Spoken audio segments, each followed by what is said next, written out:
We are having the dialogue series and training on the extractive industry, focusing on addressing the issues of complex contract negotiation and designing physical regimes to manage revenues from the extractive industry. This is very important considering the importance that the extractive industry plays in the economy of African countries. A review of existing contracts or contracts that have been signed by African countries over a period of 50 years have shown that countries are not benefiting as much or are not getting as much revenue as they could from the extraction and the use of their natural resources because of two reasons. One, the fact that they do not have the ability to design their contracts in a way that they will get maximum royalty. Two, put in clauses that would ensure that local content are being used for job creation. And three, they have not designed their fiscal regimes in a way that will avoid tax avoidance and also will avoid gaps that encourage illicit financial flows from the countries by companies that are mining in these countries.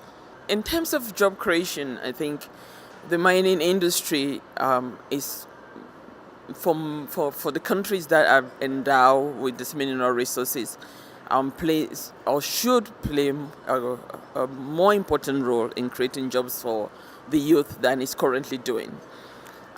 If we design our contracts properly and negotiate them properly, we can ensure that there are provisions in the contracts that request for the use of local materials and local labor in the mining industry. So I mentioned earlier, if we have local content provisions, this will would require for the mining companies to use local materials in the industry. If they do that, that will ensure that we can create small and medium-sized businesses in which in which young people can invest.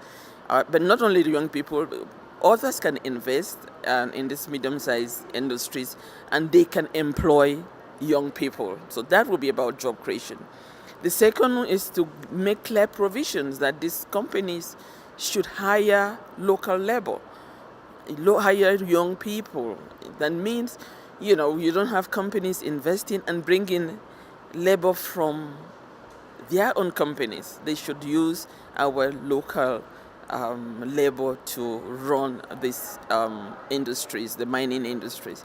But more importantly, also create provisions to encourage corporate social responsibility that encourage investment in training our young people in the types of skills that these mining companies do require.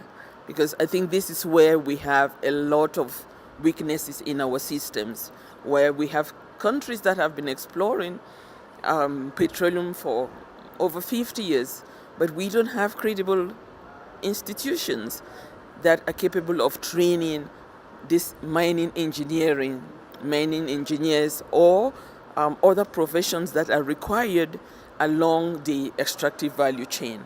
So we need investment from exploration, which is the start of your value chain decision, to the investments that can be made in terms of how do we manage our revenues and how do we design our regimes to get maximum revenues and invest them in the right sector. And in this case, when we say investing, you're looking at investing the revenues in the wider economy.